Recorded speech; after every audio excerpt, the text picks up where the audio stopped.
Di sini kami akan mewawancarai salah satu bagian-bagian dari PT Multisolusi ini. Assalamualaikum warahmatullahi wabarakatuh. Perkenalkan, nama saya Anan dari bagian pengembangan SDM.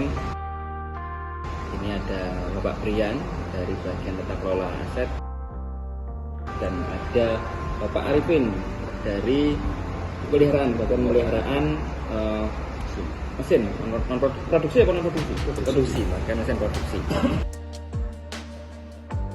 Bagaimana latar belakang dari PT Inka Multisolusi? Jadi kami adalah anak perusahaan PT Inka, yang mana Inka ini kan grup holding yang besar.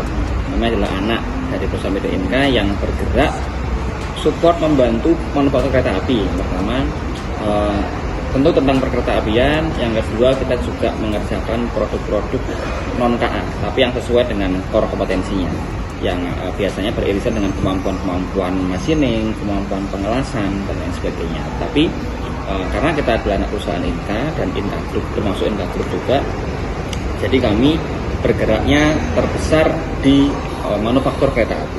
Mungkin ada yang ditambahkan Pak Mas Rian? Jadi kalau lihat latar belakangnya lebih jauh ke belakang, sebenarnya PT Inka Multisolusi ini itu maksudnya itu koperasi punyanya PT Inka. Dulu namanya Grupa Relindo, lalu di tahun 2009 bukan nama jadi PT Inka Multisolusi. Ya, jadi ya itu tadi awal mula berdirinya, nanti transformasi ya perusahaannya dari awal sampai akhir untuk mengalami perkembangan. Jelaskan bagaimana profil PT Inka Multisolusi ini. Profil ya sesuai dengan namanya, ada Inka, ada Multisolusi. Jadi Inka menunjukkan bahwa kita adalah bagian dari Inka Group. Kembali lagi ke awal tadi, yang posisi terbesarnya adalah supporting pembuatan kereta api. Jadi kalau di Inka sana itu konsentrasinya membuat kayak frame rangka kereta, bodi kereta. Nah, kalau kita adalah membuatnya komponen dan aksesoris kereta. Antara lain apa yang tadi, kayak kursi, kita juga buat interior kereta api, kita juga buat toilet, kita juga buat rak bagasi kereta, kita juga membuat box listrik, atau mungkin septic tank, water tank, dan sebagainya. Pertanyaan ketiga, apa saja syarat untuk bisa masuk di perusahaan ini? Masuknya, satu teman-teman, lulus dulu ya, yang penting lulus dulu. Lulus dengan nilai yang bukan memuaskan tapi memenuhi kriteria di kami, memenuhi standarnya. Jadi kan tahapannya banyak ya teman-teman. Satu, seleksi administrasi, yang jelas teman-teman harus lulus. Kedua, memiliki bidang keilmuan yang cocok dengan apa yang kita butuhkan.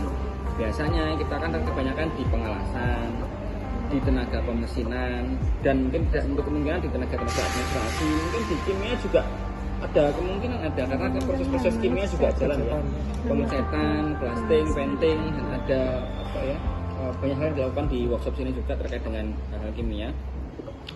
Kemudian itu syarat administrasi, yang jelas berkas-berkas harus sesuai.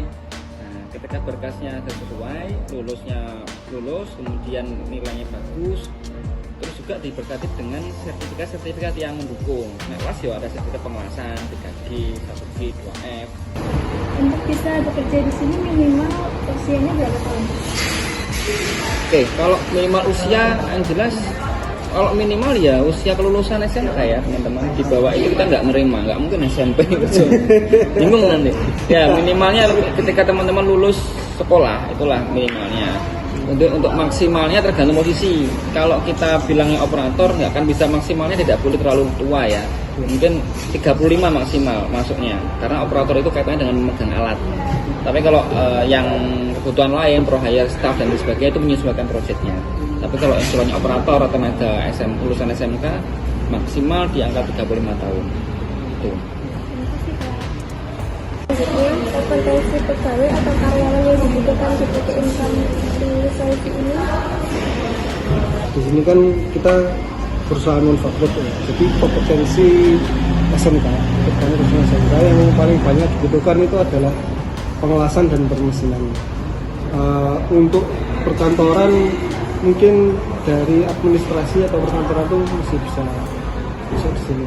Tapi yang paling banyak yang dibutuhkan di sini itu adalah pengawasan dan permusuhan. Saya disampaikan sama Pak Anam tadi, yang lebih diprioritaskan ketika pemberkasan tadi. Jadi selama kita punya sertifikat atau kemampuan khusus di bidang sekolahnya ini ya, jurusannya ini, itu jadi nilai tambah untuk seleksi di berkasan. Itu. Tata cara dan aturan kerja karyawan. Nah, tata cara dan aturan kerja. Jadi di sini kita tata cara dan aturan kerja itu ikut peraturan dari Kementerian Perindustrian dan Kementerian Tenaga Kerjaan. Jadi yang jelas kalau masuk di area pabrik ini nanti akan ada pertama itu safety induction. Jadi kita dikasih tahu dulu dalam bekerja itu keselamatannya nanti seperti apa, APD yang dibutuhkan, APD alat pelindung diri yang harus dikenakan itu apa aja, karena dalam bekerja yang utama itu selamat. Kita percuma kerja bagus tapi pulang tidak selamat. Nanti kayak gitu ada safety induction. Terus kalau di kantor itu nggak ada apa namanya Bukan proyek PT Inka Multisolusi yang dinilai berhasil dalam pelaksanaannya. Jadi proyek-proyek PT Inka Multisolusi ini yang dirasa berhasil ya.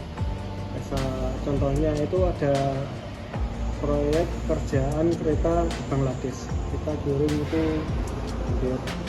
ribuan gerbong ke sana dengan berbagai jenis. Lalu ada juga proyek dari UGL itu di Australia dan New Zealand. Ya, kita dapat tendernya, alhamdulillah bisa selesaikan. Jadi tolak ukur keberhasilan sebuah proyek itu ada 3. Yang pertama itu adalah ketepatan waktu pengiriman, lalu yang kedua kualitas, dan yang ketiga itu benefit atau profit yang bisa dicapai oleh perusahaan. Nah, dan dirasa itu ketiganya itu yang saya sebutkan tadi itu sudah mencakup dari 3 poin keberhasilan. Saya minta tolong dijelaskan alur proses dan tujuan dari unit kerja tata kelola aset non produksi. Nah, oke.